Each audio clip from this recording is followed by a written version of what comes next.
Hello everyone, my name is Aurore, and honestly I don't want Sundanese culture to be known only as lessons or story from the past, so that I wanna promote it more in a way that's relevant to today's time. So that's why I'm participating in Sunda Nyambung Ka Jaman 2026.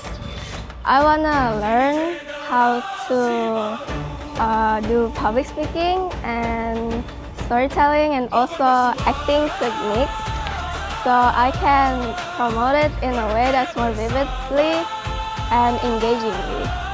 And I hope this program will help me have a better skill of public speaking and also help in a way of promoting Sundanese culture to more people. Sampurasun.